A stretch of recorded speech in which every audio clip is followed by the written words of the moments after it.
یاد شي بلال خاندل بی تی تپوس کولو بلال ها خاندې به ولې نه غلام راغلی سردار روانې هغې ویل والله ته دوکه شوې زه په سردارۍ مې څه کار نشته الحمدلله زه هغې چا ته روان یم چې زما د زنکدن تنده بېګا ماته شوې ده چې اوبه وي یو خوا صدیق اکبر ولاړو بل خوا عمر فاروق ولاړو بل خوا علی المرتضی ولاړو بل خوا عثمانی ذوالنورین ولاړو بل خوا عبدالرحمن بن عوف ولاړو څه ژوندي صحابه کرامو نمونه مو واغستل څه د وفاتو صحابو نمونه مو واغستل داسې خلق ولاړو آقا مبارک سره اوبه دي یو وی ماته راکه زه به ونیسمه ورته وی نه نه نه بلال باندې د مرګ تکلیف راغلی دی د مرګ تکلیف باندې مرۍ ترخه شوې ده زه د بلال خولې ته دا اوبه په خپل لاس رسول غواړم انتظار د دې کوم اے ملک الموت زر زر خبره ختمه زما معشوقه په انتظار ولاړه ده هسې نه چې معشوقې له مې تکلیف ونه رسیږي بلال کله چې د چا سینه په رنګ د جناب رسول الله صلی الله علیه وسلم رنګ شوی ده عبدالله ابن زبیر می دعا کی یا الہ العالمین یا اللہ مرگ دا سرا نصیب کا یا اللہ چی ند مکی والا تا ملو شوی ند مدنی والا تا ملو شوی عبداللہ ابن زبیر اڈرکو اے خلقا زما ملگرو جنگ بنکوئی ملگری ورطرالل دا حجاج بن یوسف خلق پتا را روان دی منگ دستا شہادت اڑان دی دزان نمخ کے نغوارو منگا جنگ کول غوارو عبداللہ ابن زبیر میں ورطا تبسم کو پارام کی نئی ز جنگ نکوما زد عثمان پا قدم زمان زد عثمان رضی اللہ تعالیٰ عنہ پا قدم زم ز جگڑی نکوما ز جگڑی نکوما بس تا سکوئی خو ما شہید کی گیا حجاج بن یوسف کسان اولے گل وربس عبداللہ ابن زبیر راویستو عبداللہ ابن زبیر رضی اللہ تعالیٰ عنہ خلد خاندان ڈکدا وخاندی بولینا لگتیم بعد معشوقی سر ملاویگی لگتیم بعد اخپلی معشوقی سر وصل کیگی کسان ورطر الحجاج بن یوسف ویدلتا دسخطو کا چه حجاج بن یوسف پا حق دے او منگنا حق یو منگ باغین یو منگ بغاوت کرے دے عبداللہ ابن زبیر خطر آغستو راکی قلم اے ظالمانو ما چی سئولی کل اگا برسوی اگا بخلق تخکار کوئی خیر دے اس مخکار کوئی یری گئی با تاس دے حجاج بن یوسف ما تحتی یری گئی با خو خط بگورے زدرتا لکما خط دپاسے اولی گل خطبے اویلو بے سعجیب کلمات اویل اگا خط دا بنو عباسیو دور کم پروتو دیر دورون آگا خط سنبال ساتلے شو حجاج بن یوسف تا خط رازی خط کی لکلی دی اے حجاجا زپ حق ایمان پشان دو عثمان ابن عفان التا چی مصرینو ظلم کڑیو تا دا مصرینو پا قدم کی خودو او عبداللہ ابن زبیر میں دو عثمان پا قدم کی خودو نکو عثمان ابن عفان تا دا شہادت نبات جنت ملاویگی عبداللہ ابن زبیر وی ماتبم ملاویگی او یاد ساتا اگی مصرینو کی دا چاچی دو عثمان پا بدن باندی چاڑ لگی دلیوان دا چاچی لاس کی دو عثمان رضی اللہ تعالیٰ عنہ دا وینی رنگ پا لاس کی پاتی شوئیو دا چاتورا چی پاگی مری رنگ شوئیوا اللہ داغی نگوتی غرزولیوی اے حجاج انشاءاللہ تانا بم گوتی دا مرگ نوڑان دی غرزیگی دا کرامت تے دا عبداللہ ابن زبیر کرامت تے اے حجاج بن یوسف تو ماغ بیماری اولگی دلا نسگور تراغ علاج نکے ہر سڑے پزان پوئی کر وای نه نه علاج سره معامله نه ده. او یا خواشي چې دا نږدې کېږي کرنټ راته میلاویږي او د بدن نه دا ګوتې دا بندونه یو بند به غورځېدو یو بند به غورځېدو او سخته تبه وه. اسما بنت ابي بکر هغه دعا کړې وه چې یا الله ټیک ده زما زوی خدا ارمان کړی چې ما ته ناشنا شهادت راکا چې زمانه وړاندې چاته نه ملو خو اے حجاج زما زوی دی بدرنګ نه کو ځان دی بدرنګ کو دی چې شهید کو نو قجوره کې راز وړاند کو باب فهد باندې چې تاسو را دننه شي دلته یو ستنه ده دلته مخکې باب عثمان رضی الله عنه د دې باب فهد طرف ته بیت الله شریف کی دا دو دروازې وي په دغه باب بران نوتلی او په باب عثمان به وتلی دا به دور کې د حجاج بن یوسف نه بعد به دا بند شوی دا دروازه دی وجنه چې به ارسل خپل دروازې کلاوي نو هغه دروازې به بند کړه دی باب عثمان ته مخامخ یو د قجوري تنه ولاړه او هغه قجوري تنه د ډېر حکومتونو دړاندې پاتې شو بیا ار یو دور او زمانہ کې بیا چې کوم حکمران راغله الته داسې یو نشان جوړ کړو اوس پاغي باندې ستنه ده او هغه ستنه باندې تور لیکل کړي ماشاء الله په لیکلي اوس پورې به دالي کله دینه بعد راته پته لګینا ماشاء الله دا هغه ستنه وا دا هغه قجوري تنه وا چې د عبد الله ابن زبیر شهید دار از وړاندو نموري ورته راغله داسې مین دی وایا ما زمونږ داسې مین دی نو کې دی چې اسمان ازمکه تر رسولې چې دا خو د پیغمبر علیه السلام د پاره لاړو او دا خو د اسلام د پاره لاړو عبد الله ابن زبیر رضی الله تعالی عنه حجاج بن یوسف دا بلګره حجاج بن یوسف یو کس ورته انتخاب کو یو کس ورته انتخاب کو صد پارا دل ټالۍ ورکوا د خپل انیسا او دل ټالۍ ورکوا چې دا داسې زی راځي او خلق ګوري مور ورته راغله دا ډېر سخت درد نه ډکه خبره ده په ایمان یې ووایه چې ستا زوی را زوړندي او ته ورته لاندې ولاړئ اسما بنت ابي بکر رضی الله عنه چې دا عنها ولیدله ډېر زیات یې زړه خراب شو بچی دی که نه او بیا هغه بچه دی ما خو تاسو ته وویل چې مدینه منوره کې د مهاجرینو بچی نه نو دا ړومبی ماشوم دی نو پیدا کېدل هم عجیبه دي خو تللي دنیا نه هم عجیبه دي دا د پیدا کېدو نه عجیبه دي پیدا کېدلې ځان ته خو اوس تلل د دنیا نه دا ځان ته یو صورت اختیار کو عزیزانو حجاج بن یوسف یو کس ته وایي ټالۍ ورکوه دمه ورته مه کوه چې درنه اوندرېږي سزا ورکوما څوک چې زما مشري نه مني سزا به دا وي عزیزانو مور رالا مور ورته مخامخ ولاړه ده ورته وی اے بچوړیا څه په عجیبه سورلۍ باندې سورې اے بچوړیا څه په عجیبه سورلۍ باندې سورې راکوزیږي نه و بچیانو راښکته شه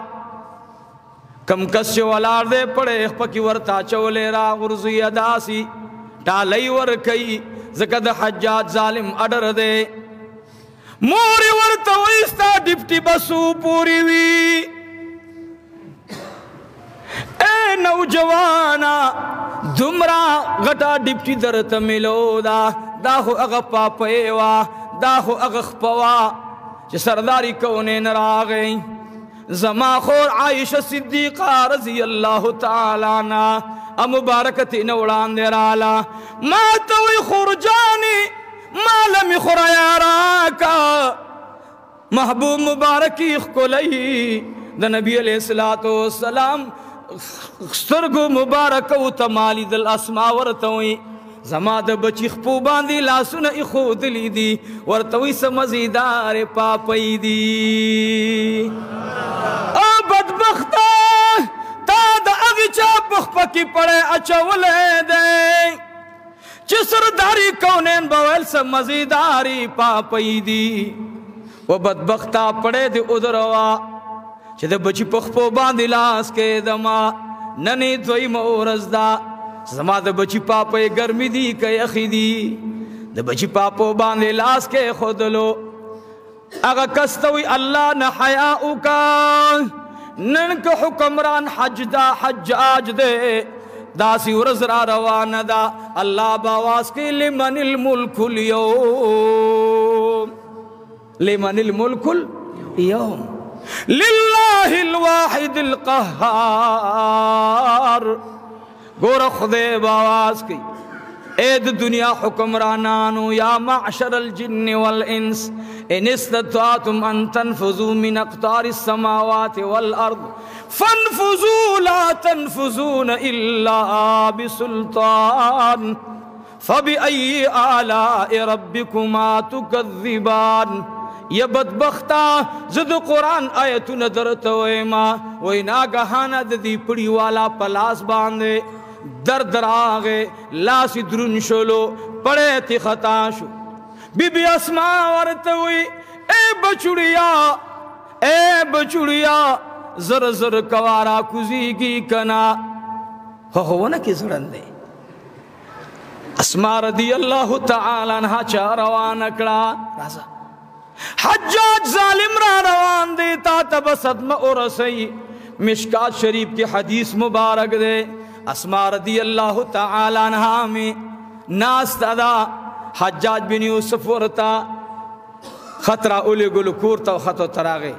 او سا عجیب باریک الفاظ و تلکلی علماء پا دی پویگزاغ الفاظ نویم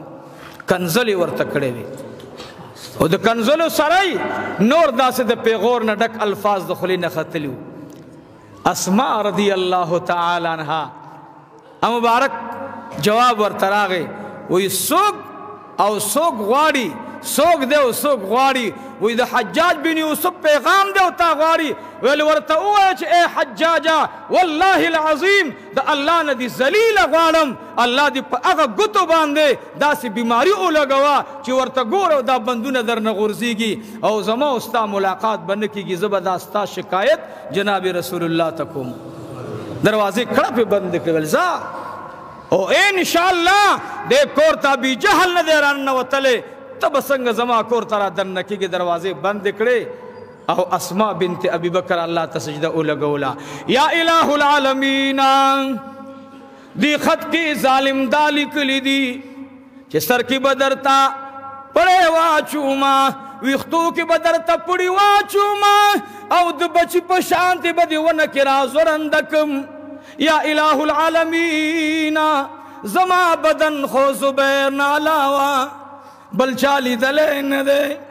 دا بدن خو بلچا ندے لی دلے زیدرانا واغستو کہ زما سل زامنم تارا کرے وے ستا پلا رکی دی ٹھول قربان شی خوی اللہ گورے وہ زما دا پردے مسئلہ دا دا رسول اللہ خینائی ما دا ابو بکر صدیق لوری ما اللہ زما پردہ اساتا زما سو اساتا پردہ اساتا اسماء بنت ابی بکر صدیق رضی اللہ عنہ یاد ساتے اللہ رب العالمین حجاج لا وہی حجاج وچ ما درے ازال اقدامو کو چید اسماء رضی اللہ تعالی عنہ داغی بی عزتی حکم خوز اللہ قادر نکرم نو لا سننے غوخ روانوی ورطواری اتبا مراولا ڈاکٹران مراولا زماد علاج سوچم کوئی زجوڑی گمنا زجوڑی گمنا زما بدن بروانوی زمانہ با آزا کٹ کی گی زمانہ با بدن جدا کی گی ورطوی دا ولیستا علاج کی گی ناوی نانا وی ولی وی مات اسماء بنت ابی بکر ازار کڑے دے مات اسماء رضی اللہ تعالی عنہ ازار کڑے دے زجوڑے گمنا زما دا بدن نبدا اعضا ٹول کٹ کی گی ختمی گی با دا گتی دا بندونا دا بہر سغرزی گی حتی تردے چوئی حجاج بن یوسف آخری حالات شو وی دا سترگا وی حجاج بن یوسف وی چے سوگ لگے دے او زمان پسترگو کی چاڑا وی زمان استرگی را اوباسی یہ وسترگی وڑان دے را اوتلا و دا حجاج پا دی مخرا روانا دا اللہ بے دا سکی گوری نظمان مقصد دا دے عزیزانو چے دا دی حکومتونو دا پارا و منصبونو دا پارا مقصد میں دا دے دا دی مشرعی دا پارا د دې دنیا د شهرت دپاره موږ ځانونه بدرنګ کړل خو هېڅ مو حاصل نه کړل د الله جل جلاله د معرفت صادر پسې تلاش شروع کړي. پرون ثوابۍ کې جناب اعزاز الحق صاحب ولی کامل هغوی تشریف فرماو. ما یو خبره وکړه او ټول علماو تقریبا په سوونو طلبا فارغ شو. نو ما هلته یو خبره وکړه، ما ویلې رونو زما یو درخواست دی علماو ته، عوامو ته، طلباو ته، د پیرانو حضراتو، مریدانو ته، تبلیغي حضراتو ته او څومره مسلمانان چې دي ټولو ته مې یو درخواست دی چې رونو دو شیانو ته توجه وکړي. یو استغفار ډېر ډېر وایي. څه شی وایي؟ نو ما وړاندې په بیان کې عنوان داسې ورکو چې کپړې خیره نشي په څه پاکېږي؟ جواب راکړئ په څه پاکېږي؟ په څه پاکېږي؟ په صابون باندې. او یاد ساته چې ستا زړه خیرن شو دا په استغفار پاکېږي. پرون یو ډېر نیک انسان دی، مخلص انسان دی، هغې بیمارو د هغه تپوس هم ورتاو شم. وایي زه د خپل مرشد په دربار کې ناست وم، وایي هغه راته څو خبرې وکړې. وایي یو یې راته دا وویل چې حرام نه دی خو دا پارامي چرګوټي ډېر مه خوره. وایي یو یې دا راته وویلې حرام نه دی خو دې کې څه عجیبه صفات شته دی. وایي ما ویل یاره زما خو کورنۍ م ورسره نه لګي. وایي یو یې دا راته وویل چې او دویم یې دا راته وویل چې د نظر حفاظت کوه. او دریم یې راته څه وویل چې جامې خیرن شي په صابون انځلی شي، خو چې زړه خیرن شي او په ګناهونو سړی رنګ شي نو هغه په استغفار پاکېږي. نو په استغفار کې څو فایدې دي. یوه فایده دا د عزیزانو چې موږ او تاسې به قبر طرف ته میلان پیدا شي. الله فرمای فقلت استغفروا ربکم انه کان غفارا. د ګناه نه به دې پاکي صفا بشي. یرسل السماء علیکم مدرارا. د استغفار برکت دا دی الله به در باندې په ټیم باران راولي. ویمددکم باموال وبنین. یاد ساته ګورئ هغه مال پسې چې ته ګرځې او ځان دې لیونی کړې الله به دې په ښکلي مال مالداره کړي او الله رب العالمین به درته بچي درکړي صالحه. نو په استغفار کې ډېرې فایدې دي. نو یوه خبره به را سره دا منئ چې زید به څه وایو؟ 23 به زید ذکر د استغفار کو. معامله خطرناکه ده، فتنې را روانې دي، رنګارنګ فتنې را روانې دي. نو د فتنو نه د نجات ذریعه څه شی دی؟ استغفار. او ورونو دویمه خبره د نظر حفاظت پکار دی. نن لویه فتنه چې دا هغه زمونږ دپاره موبایل دی. زمونږ خلق تباه و برباد شو، ځوانان تباه و برباد شو. زه نوجوان نسل ته درخواست کوم ای نوجوان نسله دا کمې پیسې چې ته په پبجي گیم باندې او په نورو گیمونو ځان ته نیټ کې پیسې داخلې او نیټ پې اخلې او دا ګناهونه پې کې. الله فرمایي هغه خلق چې د هغوی مال الله خراب ځای کې د دې بنده لګوي او د دې انسان نه الله ناراضه شي د هغې مال په لوح و لعب لګي. نو یاد ساتئ د خپل مال حفاظت وکړئ، مال د الله په لاره کې ولګوئ. اوس را روان زکات دا میاشت مشهوره ده، ورنه زکات خو په هر وخت کې ورکولی شي، خو اکثر زمونږ دا پښتانه دې میاشت ته وایي چې یاره دا زبرګه میاشت او په دې کې زکات ورکوو. نو زکات کې وګورئ ستاسې ړومبی په خپلوانو کې غریبانان دي هغوی له زکات ورکوئ. ړومبی خپلو غریبانانو ته زکات ورکوي، دا د هغوی حق دی. د دې سټیج نه چې کوم اواز د دې منبر نه اوچتېږي انشاءالله دا د زړه په رګونو باندې ځان ته ولیکئ. داسې اواز بل ځای به نه اوچتېږي انشاءالله، دې ځای نه به اوچتېږي. ځکه دا زما محبوب ویلو دا زما مدرسه ده. نو انشاءالله هغه اواز به کوو چې په هغې الله راضي کېږي. نو ړومبی زکات زمونږ نه هم د هغه چا حق دی چې ستا خپلوان دي، غریبانان دي، روژه پې راغله د هغې د وړو، د هغې د غوړو، د هغې د جامو، د هغې د سکنا پوره خیال وساتئ. د زکات بابل چا ته ورکو؟ جواب راکئ. نه سم جواب راکئ. چا له به ورکو؟ خپلوانو له به ورکو انشاءالله. رور دی غریب دی خو پلار مال کې مانه جدا دی، مانه بیل دی رور مې. که پلار وي نو پلار خو زوی ته زکات نشي ورکولی. نو ورور د خپل مال نه ورور ته زکات ورکولی شي. نو ړومبی زکات ته رور حق دی، غریب دی. دویم زکات د خور حق دی، غریبه ده. او بیا ورپسې د تره لور ده، د تره زوی دی، د ماما زوی دی، ماما دی، تره دی، غریبانان دي. زه ورپسې نیکه له زکات نشي ورکولی، نو څه پلار له نشي ورکولی زکات، زوی نو څه نیکه ته، نیا ته، تر نیکه ته، غور نیکه ته، او داسې نیکه او غور نیکه او ټر نیکه نو څه ته نشي ورکولی. نو زکات به ورور ته ورکولی شي، غریب دی. دویم خپلوانو کې بچان کې چې زما غریب دی، ګورې هغه به سوال نه کوي، خو په زکات اغوستو باندې به شرمیږي. زما د یو سید سره تعلق و، الحمدلله ټولو سره مې دی، نو هغه ډېرې ښکلې جامې اغوستلې، خو ما ته پته و چې په هغه زکات نه کېږي، ځکه ساداتو باندې زکات نه کېږي. ولې نه کېږي؟ دا زکات د مال خیرې دی، او دا سادات د نبی علیہ السلام بچی دي، نو خیره پې الله نه خوري په دوی باندې. ګورې ښه دا دوی عزت دی، خو مخکې به حکمرانانو باقاعده د ساداتو خیل ساتلو، دوی له به د حکومت نه وظیفه ورکوله. نو ما یو ملګری و ډېر نیک انسان و، ما ته مالکه دا شل دی چې یو کار در باندې کوم، خدا ناشنا کار دی. وایي څرنګه مال زما یو سید ملګری دی او ډېر غریب دی، مال درولم به، خو قسم دی که ته وپېژنې چې دا غریب دی. نو هغه ما ته خیر خدای مال چې ګورې خو زکات پې کېږي نه، خو زه ته خبره کوم مال پلار دی مړ دی او هغه ته پیسې ورکړه، د هغه ډېر سخت ضرورت دی ورته، زه به یې درولم. خو ګورې ته به یې وګورې د هغې هغه لباس وګورې، قسم دی چې کومې جامې اغوستې وې زما نه ښایسته وي، مزېدارې وي. نو ما ته پته مال باچا صاحب دا جامې ډېرې مزېدار دي، څنګه ما ته ویلې ګورې شیخ صاحب خبره ته کوم، ګورې دا د زکات ورځې دي او هسې نه چې خلک باندې د سایلینو ګمان ونه کړي. زه خو نو د رسول الله مبارک یم، ما ته چې خدای کوم دولت راکړی دی پسې خلق ړانده شو، مال یو پر پسې زه یم، زه ورپسې ړوند یم چې هېڅ دی نه وی، خو سید دی وی. نو ما ته وایي مولوي صاحب دا خو خلق دې راضي نه وایي، دا جامې مې خپل دي الحمدلله.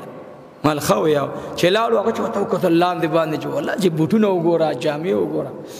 خو بعضې سړی هوښیاري، نو دوی باچا صاحب وایم وایي ماله پته لګي ته زکات نه هلې په تا زکات نه کړي. وایي نه نه زکات نه م ګوره راته نه هلې. وایي ښه داسې چل دی چې زه لږ څه صدقه در کومه. جمالي صاحب راته ویلي نو که ته صدقه خو به اخلي که نه، نو هغه داسې ما ته ولیدل، دې دې راوستلم ما ته وایي الله چې داسې سترګې سرې سرې شو، وایي دې دې راوستم. مل باچا صاحب داسې ده چې خیر دی، دا خو تاسې زکات نه هلې نه کېږي در باندې، نو دا خو ستا حال ما ته معلوم دی. ما ته نه ښه دې ونه کړه، بس ماله پته ولګي مال دا سړی خفه کوي، ښه دې ونه کړه په دې مال به زه نه خفه مال مال حاجي صاحب مال دا شي نه تېر شه. بس باچا صاحب ځان ته مې رانږدې کړو، مال زه بس باچا صاحب ورکې کړم، راجستان دی خو دې لاړو چې لاړو د نه مې پیسې واخېستې، د زوی مې ځان سره کړو، مال زه چې ځو او مال دا شی ورکوم ته خو اوس خو کار سم ګډوډ شو. لاړو بیا مې هغه ملګری ځان سره د هغې زوی وبوتللو، مال یاره دلته لږ باچا صاحب د دم کې لږ بیمار دی او مال زه مړه دا خو دې نه اغوستلو، ما خپل دله درکړو دا خو واله که نه. و یا خپل چې څه کې کوه ګوره ما به چا ته نه بوځ دې شیزونو ته ګورې. یا الله مال خدایه مونږ زړونه مالداره کړي. نو د بعضې خلقو باندې زکات نه کېږي او خدای والم داسې دا خوله وازه نیولي لکه د مردار قارغه، یا قارغه غرق شي تباه شي. ماله دا ګند دی، زکات مه غونډوه، مه خو ځان د زکات الحمدلله والله چې دا صفت دې ځان کې راوستو چې زه د ورکړې والا شم، خدای به د زکات د راغونډېدو نه وساتي. نو درخواست مې دا دی چې څومره غریبانان در سره وي محله کې، خصوصا هغه خلق چې هغوی په سوال شرمیږي، نو زکات لومبې هغوی ته ورکوي، دا هغوی حق دی. بله خبره دا واورئ، دا استغفار سره زکات په هغوی ته رسوئ. بیا هغې مدرسې ته زکات ورکوي چې تا ته پته لګي چې اوس د دې هغه شیز له ضرورت دی چې هغه نه برابرېږي، نو بیا ورته زکات ورکولی شي. مدرسه چې قرضداري نه وي زکات پې نه کېږي. رونو دا مسله ده، دا د فقیر حق دی او دا به فقیر ته ورکې. نو درخواست مو دا دی چې زکات ټیم را روان دی، ټول په خپل کورونو کې چاڼ وکئ، د غریبانانو چاڼ وکئ. انشاءالله که څه کال دی 100 روپۍ سیوا په زکات کې ورکړې، را روان کال ته به انشاءالله 10 زره زکات ورکړې انشاءالله. نو 10 زره زکات د 100 روپو شو، 10 زره زکات 2.5 زره باندې په 1 لک باندې 2.5 زره دي. نو چې را روان څه کال دی 100 سیوا ورکړې انشاءالله، را روان کال ته به 10 زره سیوا ورکړې انشاءالله. نو زکات به ورکو مستحقینو ته انشاءالله، ورکو به د غریبانانو حال به ګورو. تاسې ته وایم کورونو کې محلو کې کمیټې جوړې کړئ، بعض خلق غریبانان دي وړه ګران دي هر څه ګران دي وګورئ زه مسافرو ته هم دا درخواست کوم چې یو مسافرو موږ له چاندې مه رالیږئ چې ستاسې مدرسه غریبه ده زموږ مدرسه انشاءالله الله برابره کړه خدای ورسوله او زما درخواست دا دی چې د مدرسې نه اول حق دا په ګوان کې د ګاونډي دی زکات ګاونډیانو ته ورسوئ قسم دی چې چا د خپل محلي غریب مالدار کو دا به سوال ته نه ودرېږي نو د مدرسو چلولو دپاره که محتمم صاحب ته زکات ورکوئ نو دا یو خبره زما د خوانه درخواست دی په دې ما سره مخکې هم څه بعضې ملګري خفه شوي وو ته وایي داسې خبرې کې نه رڼو هیله به نه جوړو هیله شرعي هیله جوړول جایز دي الله داود علیه السلام ته نورو پیغمبرانو ته یوسف علیه السلام ته هیله شرعیه منع نه ده خو بیا هم چې طالبان فقیران راجمع شي هغې کې به سید نه چې سید طالب هغې هم زکات نه ورکې ځکه په هغې زکات نه کېږي ګورې که چا ورکړی زکات یې نه دی شوی او که دغه کس اغستی دا هم ګناهګار دی عظیم ګناهګار دی دا د دوی حق نه دی بس یو سید ته به زکات نه ورکې زوی له به زکات نه ورکې پلار له به زکات نه ورکې نوسي له به زکات نه ورکې بابا ته به زکات نه ورکې نی له به زکات نه ورکې نو زکات به ورکې چا لره اول رور دی غریب دی خور دی غریب ده دا اول دی بیا تر غریب دی دا دریم دی ماما غریب دی سلورم دی چاچی غریب ده مامی غریب ده داسې بیا په ګوان کې غریبانان د دې پوره خیال ساتو ان شاء الله خدای دې ماتم په عمل را نصیب کی تاسو ته په الله عمل در نصیب کی ما آیتونه لوستلو د نوح علیه السلام د واقعې متعلق خامنس کې مسول ان شاء الله را روانې جمعې ته د نوح علیه السلام واقعات چې هغه ډېر لازمي دي د نن حالاتو دپاره هغه به ان شاء الله را روانې جمعې ته بیانو واخر دعوانا الحمد لله رب العالمين اللهم صل على سيدنا ومولانا محمد وعلى آل سيدنا ومولانا محمد وبارك وسلم وصل عليه إله العالمين رب کریم خدای زمونږ د ټولو الله خاتمه په ایمان فرمای الله زمونږ د ټولو پریشانی ختم کی الله دا راغلی ملمانه رب کریم خدای چې کوم ځای نه راغلي لرې نږدې علاقونه خدای د ټولو جولې د خیر نه ډکې کړي دعا وکړي څومره بیماران دي زموږ محله کې خوا او شا د دې جامعې اراکین زموږ یو ملګری مخلص هغه بیمار دی هغه ته هم دعا وکړي زموږ یو بل مخلص ملګری د هغې والده صاحبه بیماره ده او مدرسې سره انتهایي مخلصین دي دعا ورته وغواړي رب العالمین دي دې دواړو بیمارانو ته سره زموږ روغ صحت نصیبه وګرځوي زموږ د دې جامعې رکن دی او د دې مدرسې ښکلا ده او زینت دی هغه بیمار دی رب العالمین د دې مدرسې د تعاون د برکت الله روغ صحت نصیب کی رب العالمین زمونږ د ټولو پریشانی ختم کی الله دا راغلی ملمانه د ټولو جولې د خیر نه ډکې کی څومره مسلمانان وفات شوي نن ورځې پورې زنانه دي مردانه دي الله زمونږ د علاقې سره تعلق دی د نورو علاقو سره خدای د ټولو قبرونه منور معطر کی